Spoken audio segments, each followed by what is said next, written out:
Our celebration of 30 years of HTV continues now with the Making of Milkwood. Hello and welcome to the last in a series of 3 programmes from the HTV archive.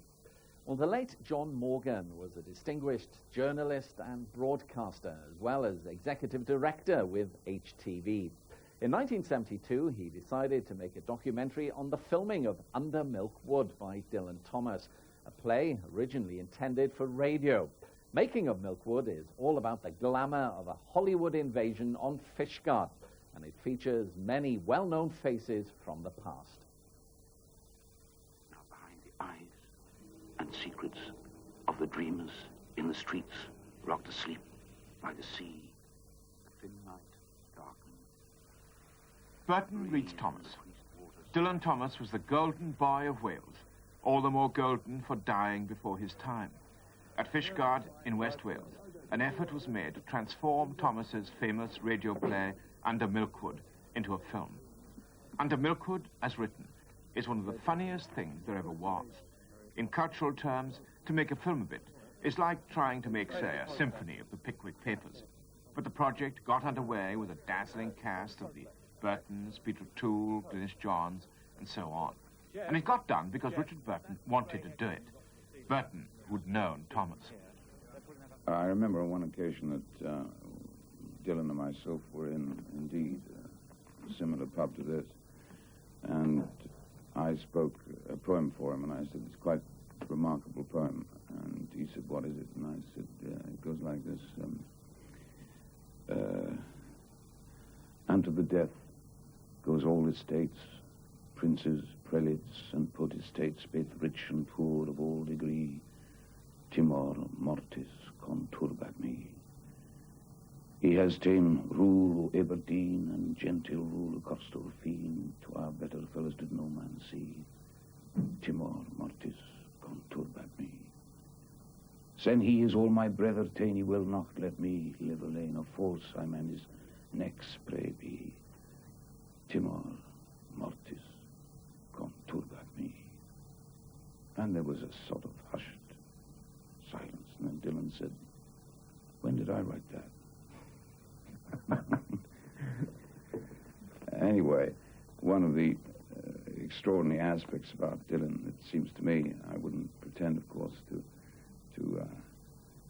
have even a nodding acquaintance with such extraordinary genius, was the fact that even when he tried to write badly, he couldn't. And this, perhaps from the film, which it's not my part, but...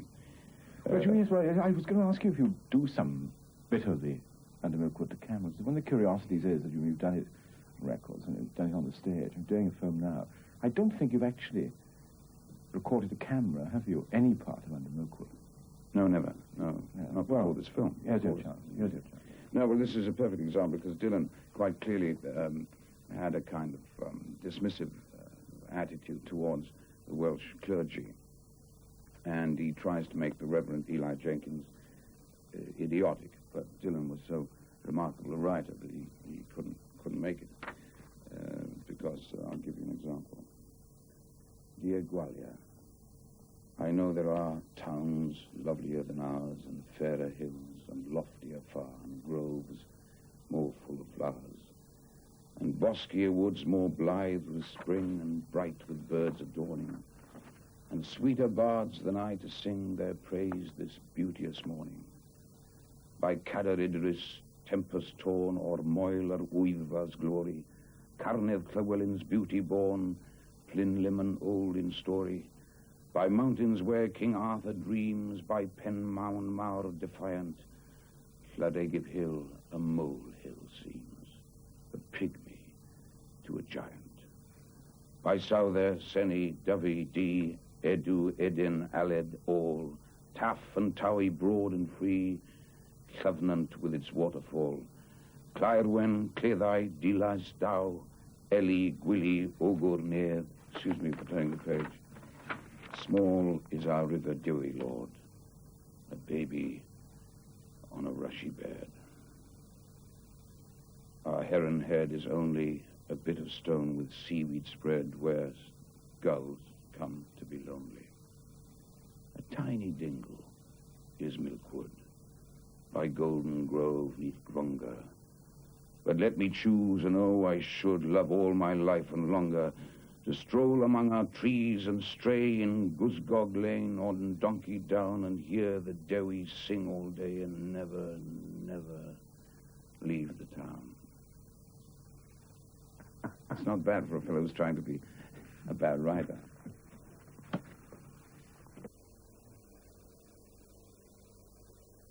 Ever since Dylan Thomas died in 1954, tens of thousands of people in South Wales have claimed to have been his friends, which does defy logic.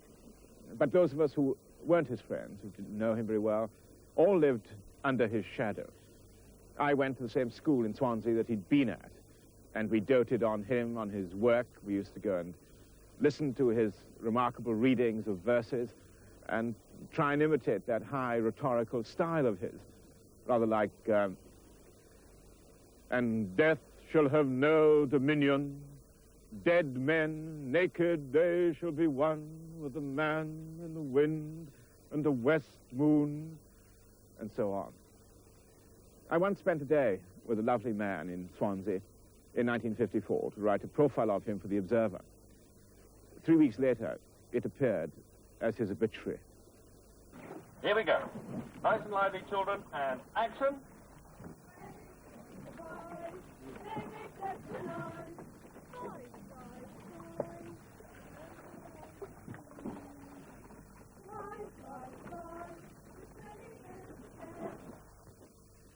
But where you are, you can hear their dreams.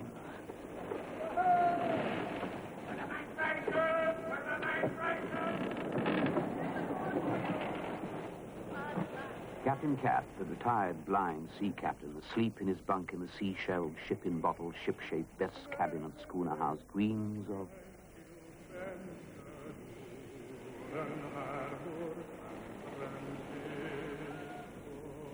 Never such seas as any that swamped the decks of his SS Kidwelling, bellying over the bedclothes and jellyfish slippery, sucking him down salt deep into the Davy dark, where the fish come biting out and nibble him down to his wishbone.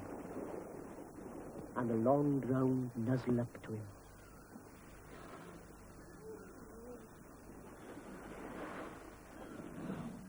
Remember me, Captain. You're Dancing Williams. I lost my step in Nantucket. You see me, Captain? The white bone talking? I'm Tom Fred, the donkey man. We shared the same girl once. Her name was Mrs. Probert. Rosie Probert, 33 Duck Lane. Come on up, boys. I'm dead. Hold me, Captain. I'm Jonah Jarvis. Come to a bad end. Very enjoyable. Alfred Pomeroy Jones, the lawyer. Born in Mumble, sung like a linnet. Crowned you with a flag, tattooed with mermaids. First like a dredger, died a prisoner. Curly Bevan. Tell my auntie it was me that pawned the Ormolu clock. Aye. Curly. Tell my missus no, I never. I never done what she said, I never.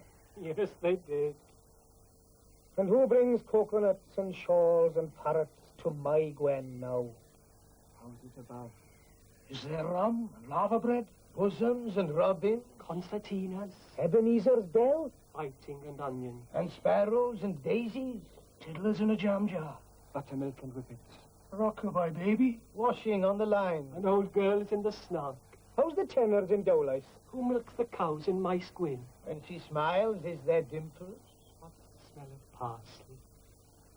Oh, Santiana with the gorn, ay, oh, Santiana, here winds I've taken round your horn, mine heart ray ang hamride. Mae'r hat I gyd fel llun o rew, ai o Santiana, ar môr yn wyllt na'r niwl yn dew. Oh,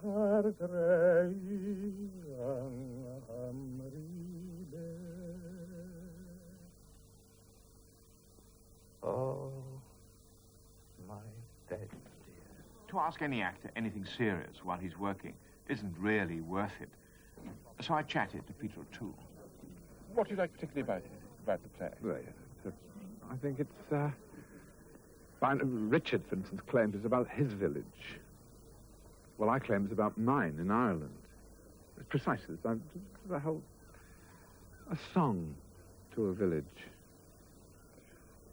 Of the lines you speak as cat in cat, what particularly do you like? Are there any that appeal to you especially? Everyone. I love the poem with Rosie Probert, which Elizabeth Taylor's playing.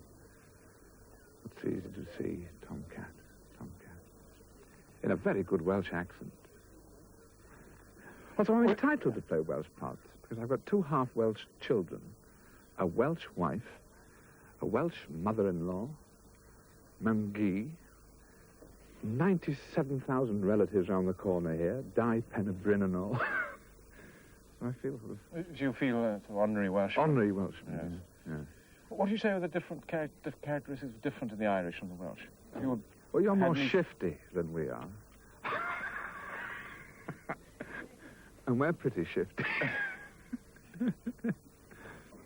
Glynis Johns, for people of my generation, is a movie sex idol. She was another Welsh emigre to Hollywood who returned for this national fiesta, or display of the Welsh mafia, as some people put it. Did you particularly want to be in Under Milkwood? Yes, I did. I think that we all feel the same way, that it's such a marvelous work, such a mad work, and it's terribly interesting to see how it's going to be made into a film. I think it's quite a challenge. Have you played your part before? Yes, I have. It was a charity television performance for the Aberfan Fund. Now, yes, who asked you this? Could you buy some more sweets in next to the till? I don't see those behind you, Dennis, really. Fill the whole thing up there with sweets. Andrew, do you mind the jewellery and things the bigger children have? Do you feel yourself to be a member of Under Milkwood? Are you Welsh enough to identify with it? I mean, have you found, for example, if you're living in Hollywood or in California, that you think of yourself very strongly as being Welsh? I feel even more Welsh when I'm in Hollywood or California. I think so. I don't feel very English when I'm in England. You know, when I meet Welsh people, I suddenly feel relaxed because they know what I'm getting at. Dylan Thomas's lovely line for Captain Cat, I don't know who's up there and I don't care, in my view, would be enough to make Under Milkwood immemorial. But a film, it seems, had to be made, so naturally I went to talk to the director, an important person in the process. He's a Scotsman and novelist, Andrew Sinclair. What are the main problems in translating a play that was written for voices into film? The main problem is a matter of getting the voices into people. Temptation for Milkwood is to make it into a form of travelogue, because you just have voices over beautiful shots of your village of Llarigib. In this case, you've got to provide a central storyline, really, for why did the 2 voices ride into town? What were they doing? Why did they leave town? And the clue of this came from Dylan's other play, Return Journey, where the older Thomas goes to look for the young Thomas. And at the end, you hear the refrain, dead, dead, dead, dead, dead.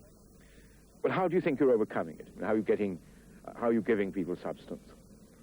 Well, you have a terribly strong actor like Richard Burton coming on, and his incredible presence and power he has. And thinking back to King Lear, really, there's always Lear on, this terrifically strong presence, and round him there's always the court jester, which is a device which always works. And the second one is the great Welsh TV star, Ryan Davies. He dances around Richard as a little court jester, fooling with a great man, but not quite daring to go too far. And with these very strong characterizations, although there are no extra words, then with these strong characterizations, you have a relationship going, which is entirely a visual one. Have you been anxious about your capacity to bring about what you're trying to do and give body and action to Dylan Thomas's voices? Very anxious, because there have been many good versions of Milkwood, both on sound radio and on the stage. Unfortunately, I think, from my point of view, there's been a set version which has now developed. There's only one way of doing Milkwood. It's secondly best on film. I think it's worst on stage and television. You can neither open it out to show Clara Gibb and the beauties of Wales, but you're always stuck on a stage. I see no point, actually, myself, putting it on the stage at all. I can see a lot in radio and a lot in film. What was its appeal to you as a player? I mean, it's a particularly Welsh or South Welsh kind of work. I mean, why did you want to do it? Well, all adolescents are weaned on Dylan Thomas. It's a form of nipple in your mouth when you're 17. And I fell in love with Dylan Thomas like practically the whole of my adolescent generation did. When this property became free, it had been optioned often under Milkwood, became free again, the estate turned to me at that moment and said, Andrew, would you like to try to do it? And I said, there's nothing I want to do more. It used to be said of the British Foreign Office that it was a form of outdoor relief for the British aristocracy, and you seem to be performing the same sort of function for the Welsh acting profession. Did you find it difficult working with Welsh people? Oh, it's the easiest thing in the world. As Richard Burton said, Welsh are like the Italians, he said. They're all marvellous actors, and only the bad ones become professional. B, 52, take 2. And action.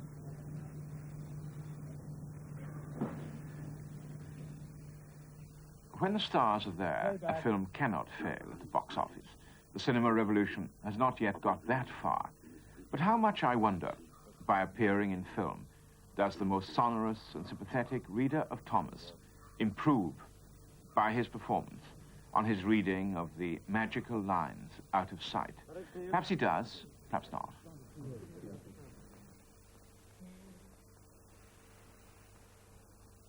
Now behind the eyes and secrets of the dreamers in the streets, rocked asleep by the sea, see the...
thin night darkens.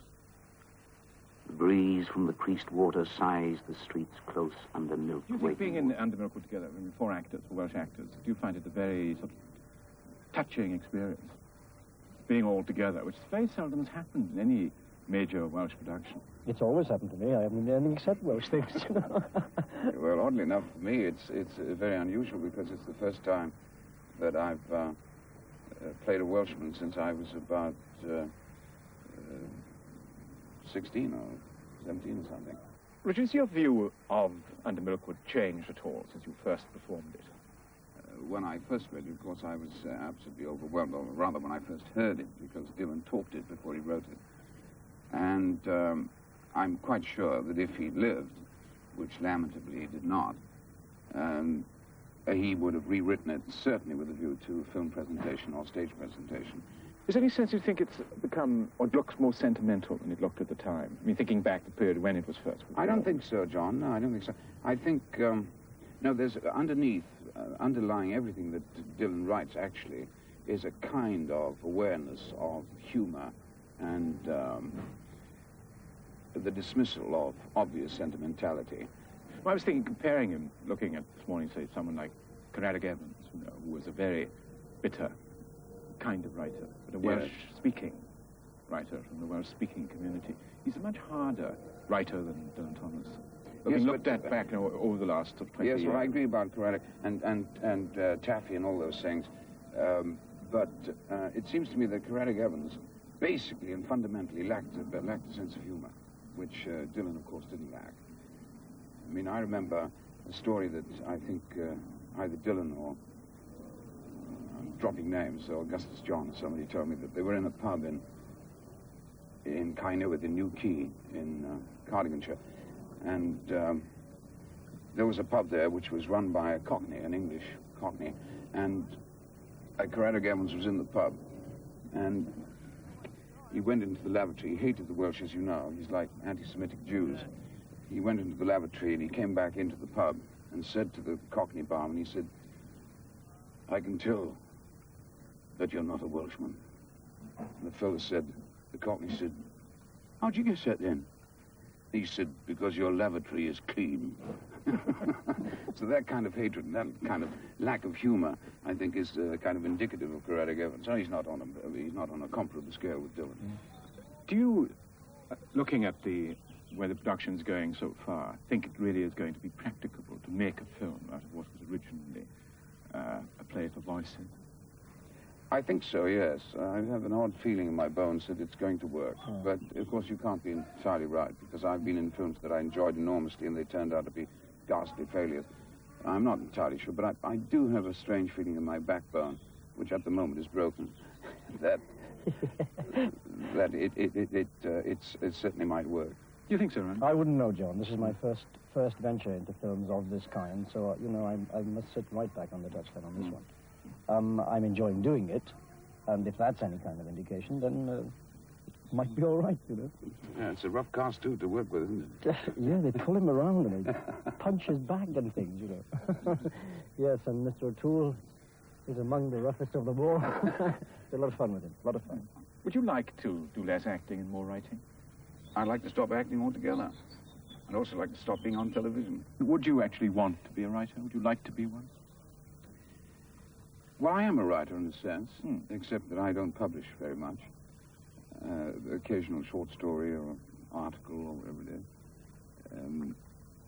Yes, I'd prefer, I think, to devote my entire time to writing rather than acting. But then the lure, the acting bug, is a very powerful one. And the applause is very desirable. The images of the enchanting words are recorded. The film of Under Milkwood may be a triumph of verbal imagination over film. A writer should be judged by what he wrote, perhaps, and not by what other people want to make of what he wrote. Under Milkwood, as a film, is a rare and precious argument about film.